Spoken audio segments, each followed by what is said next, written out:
Hello and welcome to Music with Briley. Today we're going to work on the Ocean Waves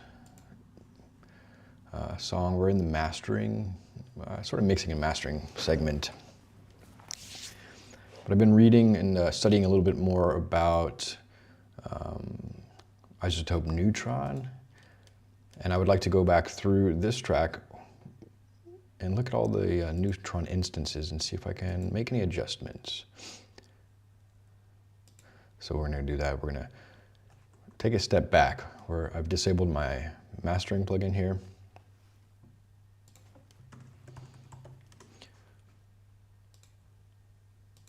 We'll highlight the cursor. And we're going to listen for the overall tonal balance and loudness. And my idea is that during the mixing stage even, I should be approaching my loudness target if possible, so that our mastering chain doesn't have to work so hard. The mastering chain can just be a little bit of polish. That's my goal. I'll have to learn, it's gonna be a learning process. There's a technique called, I think it's called clipping to zero, where essentially during your production and mixing stages, you push your volume, push your levels so far to where they're almost clipping at 0 dB.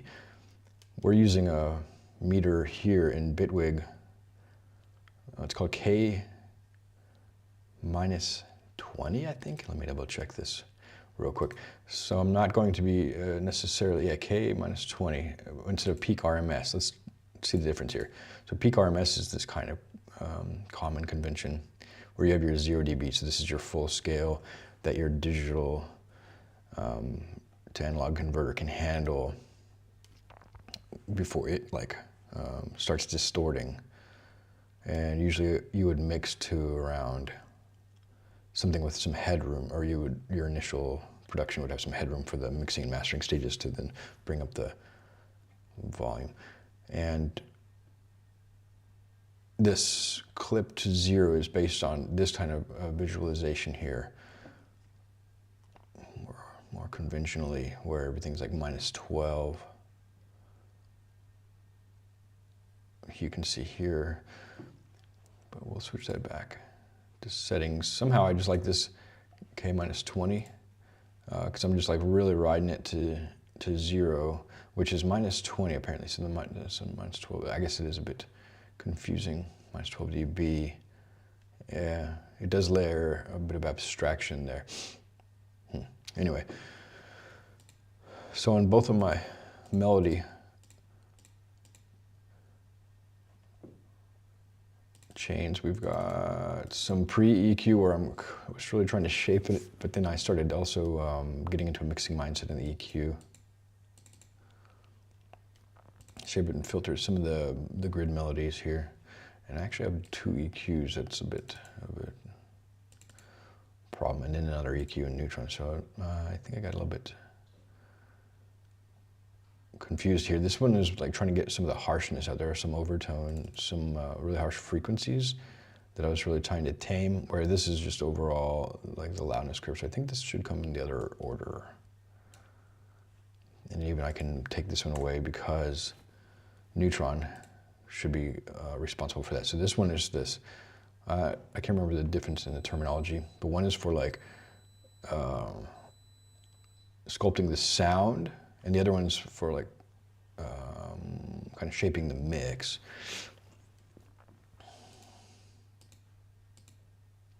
And of course, then neutron has a whole chain, and it tends to put an exciter on everything, but as well, it has a transient shaper, which we're going to look at on the drum bus. And well, it doesn't have a bus, but let me take a quick break and grab some tea. I'll play this song while I'm grabbing some tea, though.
All right. So I was starting to pay a little bit of attention here to the levels. We'll be A-Bing some levels. Our target with the mastering will be to get to around minus 14 LUFS, just so I have a common target, a consistent loudness across this album. And on the streaming platform, their guidelines are minus 14. Like I was mentioning, this clip to zero approach is designed to increase the loudness, but to pretty extreme, more like, they would call it competitive loudness, but I don't want to engage in the loudness wars. They're talking about like -7 loudness units integrated, which is really loud. All right, so I'll just move this to the side for a minute. And essentially what I've done here is, I guess this would be called like a soothing EQ. It's just meant to soothe some of the kind of harshness of the tones. There's probably a better way of doing this. But if I look, for example, here,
what I'll do is a sculpting EQ.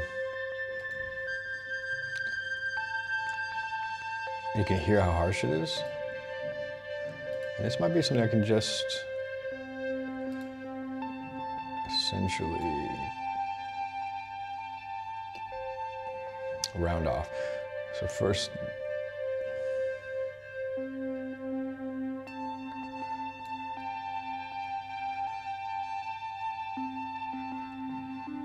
I was trying to do that here with the filter a little bit.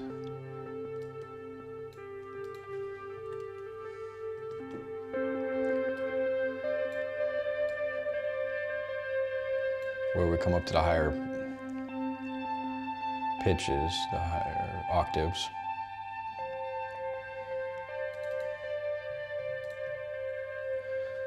In the mix, I think this is the right level.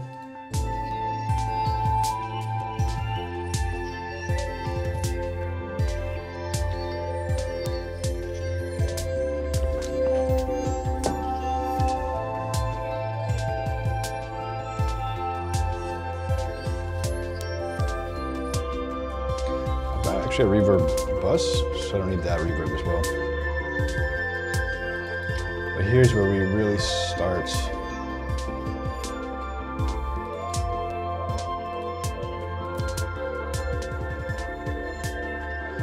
clipping, or there's a lot of distorting.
So let's just do that.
I don't understand what is clipping.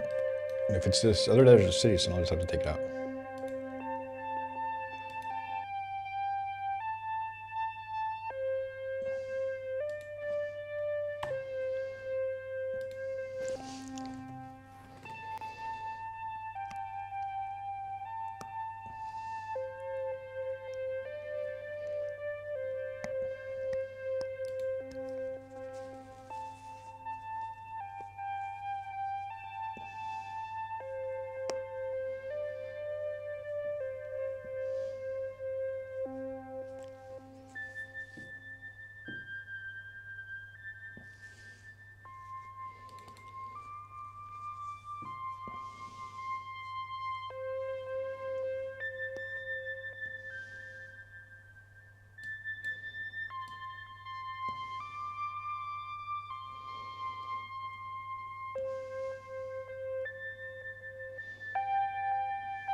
we're gonna put just an EQ on the melody group.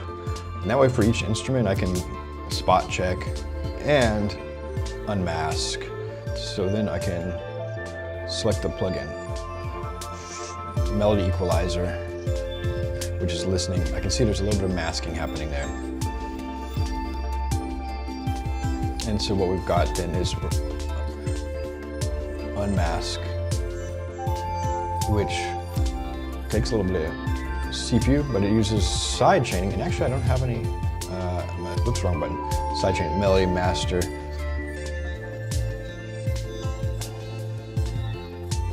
So it's gonna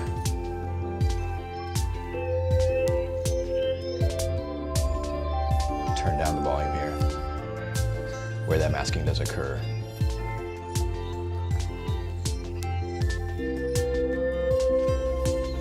So I think we're, oops, actually that's where I want to go. Take a listen to it.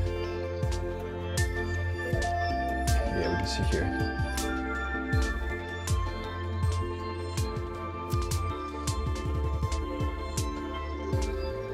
There we go. So that's clean. Let's do the same with the ARP. My sculpting EQ, I think I'm just keeping it very simple now. The tool comes early, the filter comes early. These are all just shaping the sound. Then more dynamic processing can happen. I don't need this reverb. I've got a reverb bus on the ARP. I can send the ARP to, that way,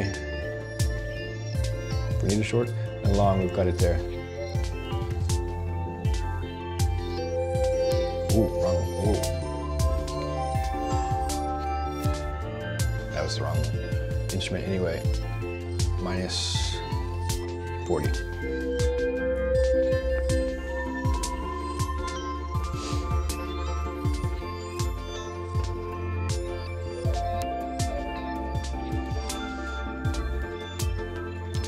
Here. I've cut these low frequencies out. If we solo this ARP though,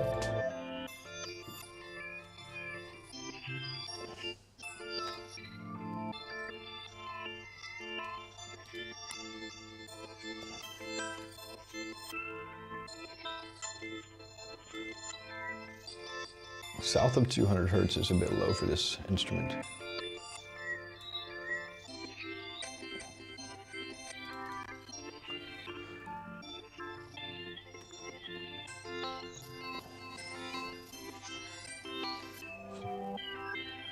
Cut those out.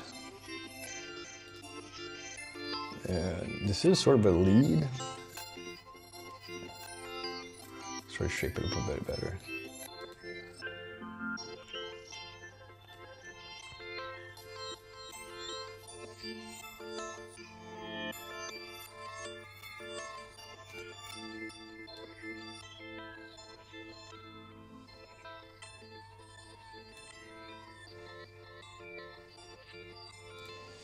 I'm not using the exciters very much.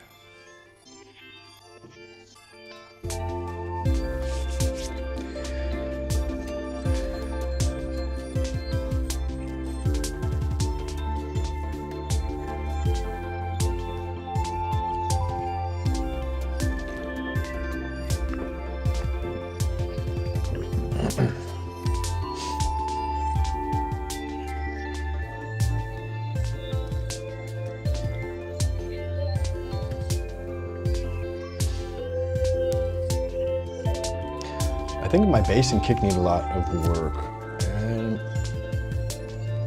noticing that in this mixing course I'm taking, at least the instructor is grouping the bass and kick together in a group, because like they're, in a way, they should be pretty glued together. And so I have my bass floating here, and my kick is inside a percussion bus, and we've totally disabled this hat. I'm just gonna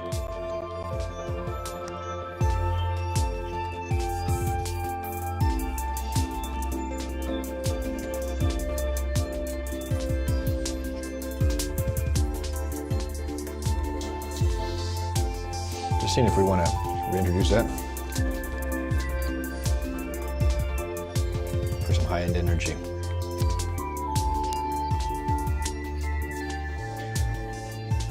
We'll leave it muted for now because I think just a basic percussion loop is fine.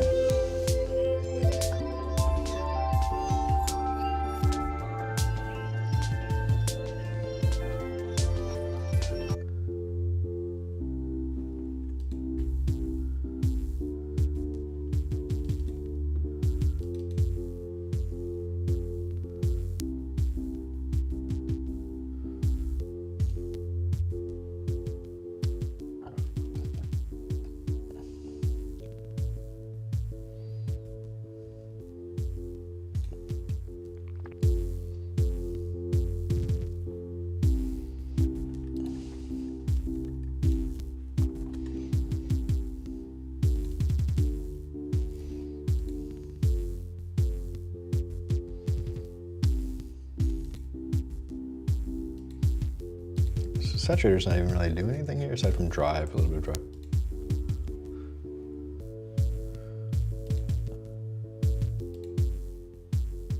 The distortion's doing much more work, but if I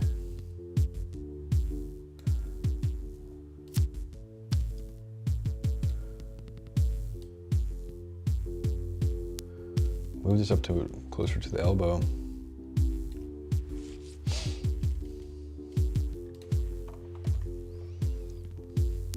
drive here.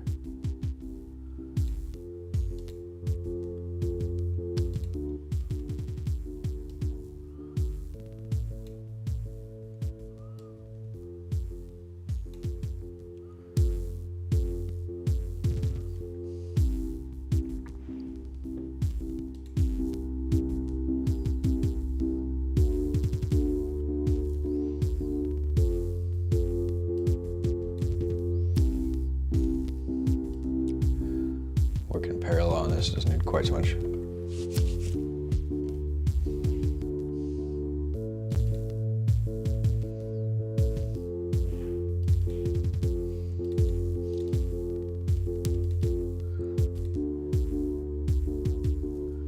And so we can see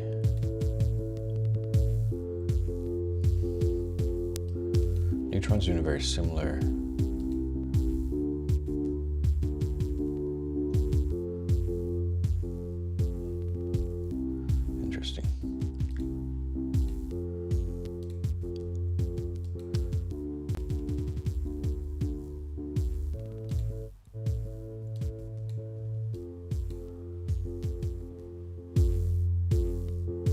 Let's just shorten this loop a little bit here,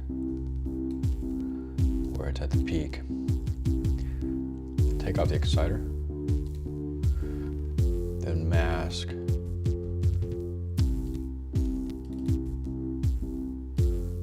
Set to the melody. So I need to unmute the melody real quick just to see that the mask is working.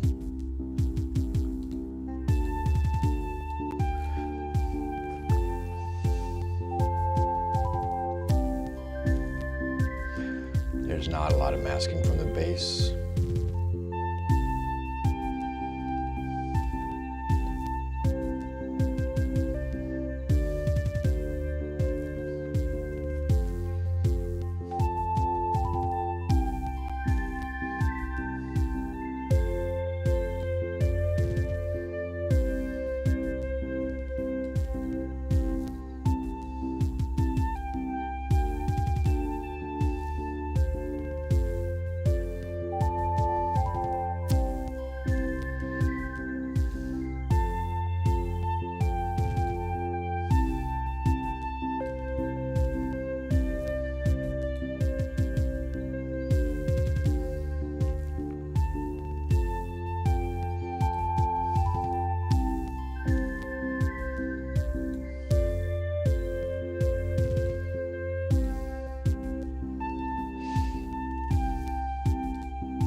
Let's go to mid-side.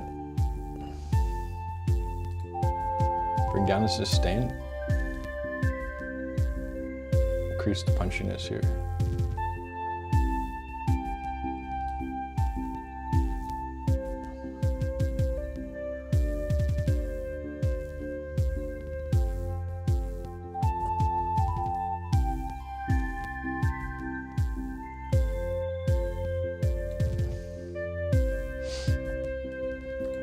Putting this side.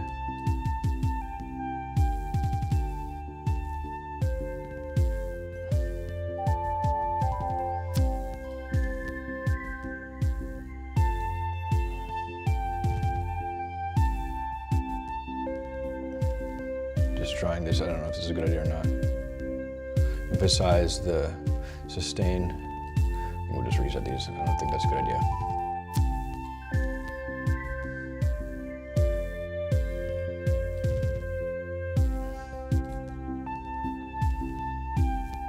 I don't know if we should use, let's just learn to cut off here.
Interesting.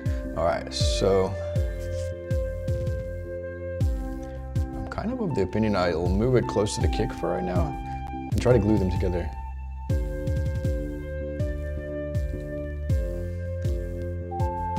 This kick is heavy.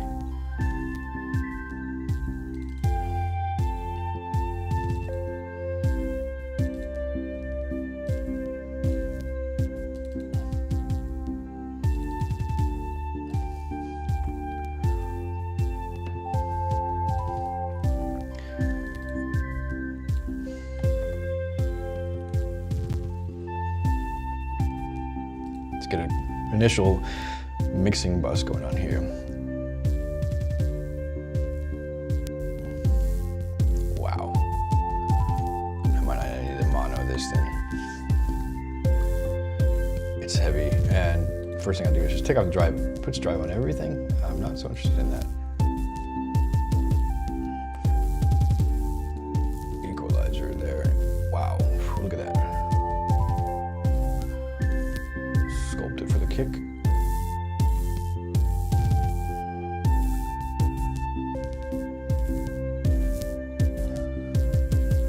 And for this, man, we're pushing down the kick so far.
think here I'm going to put this clipper earlier.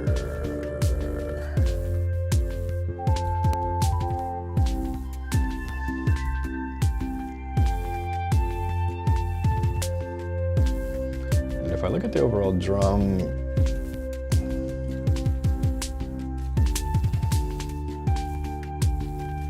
well, even on the clipper view,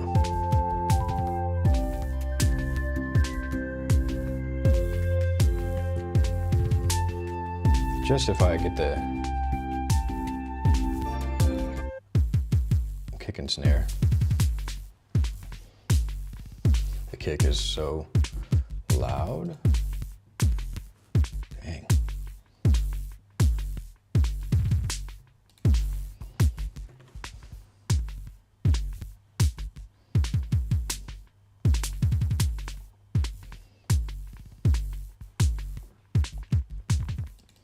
Actually, this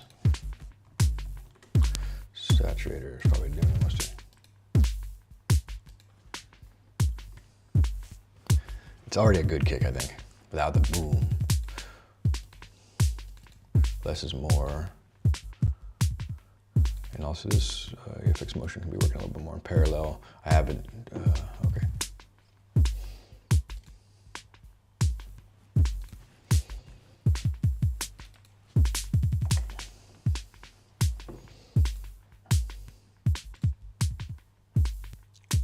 It's a bit much, isn't it?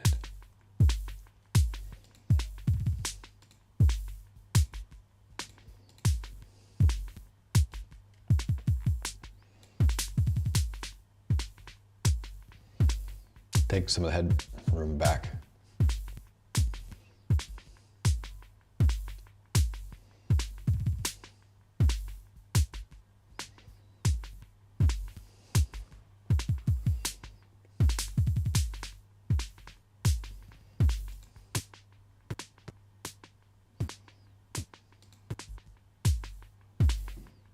Which has the effect of adding a little bit of distortion, which might be okay. So now if I look at my percussion bus again, I believe the, let's see, clipper for example.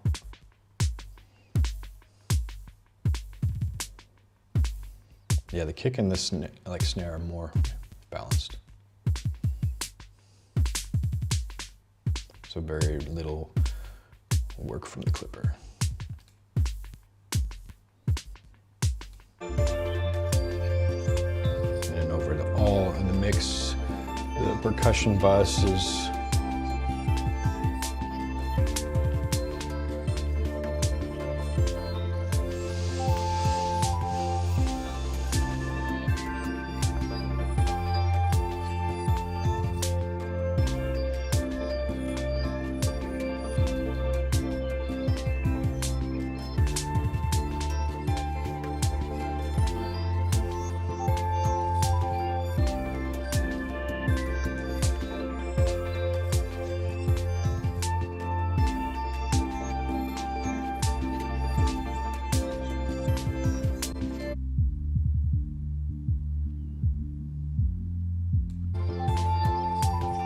this could just be that I need to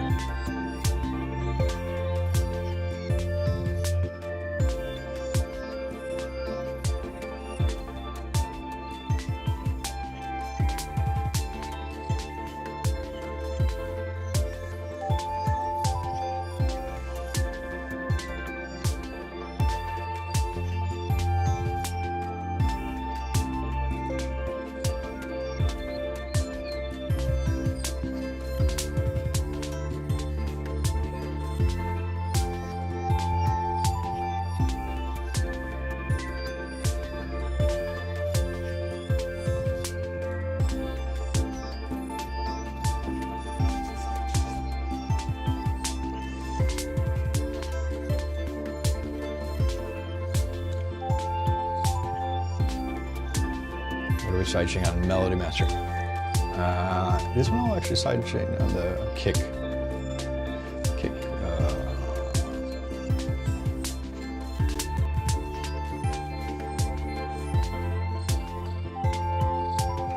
That'll reclaim some of this. a really fast attack.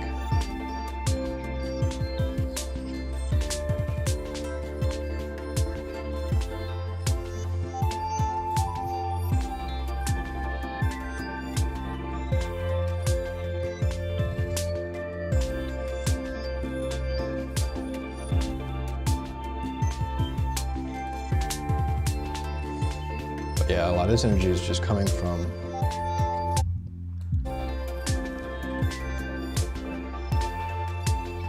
the kick, part of which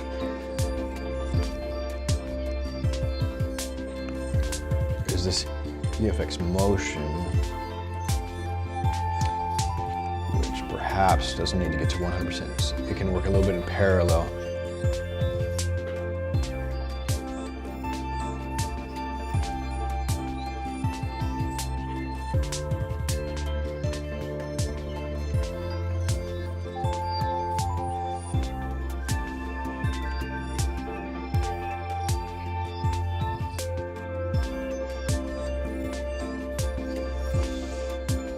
I think the bass is more technical.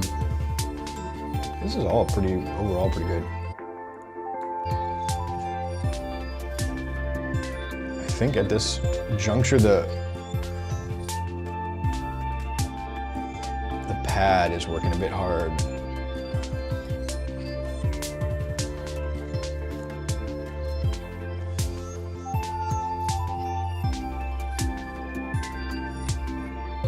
Should be there, but let the melody speak.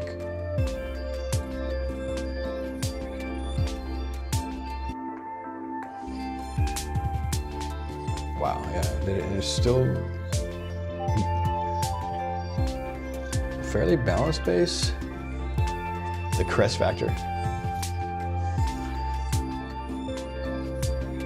But it could just be like, that kick is heavy.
It's really dense, the pad.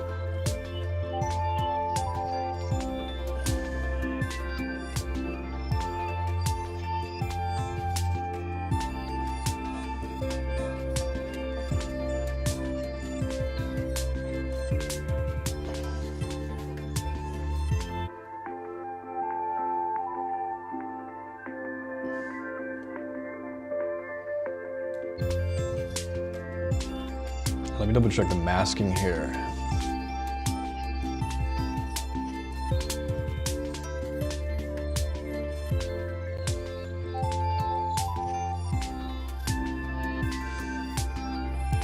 I think it's there, it's present.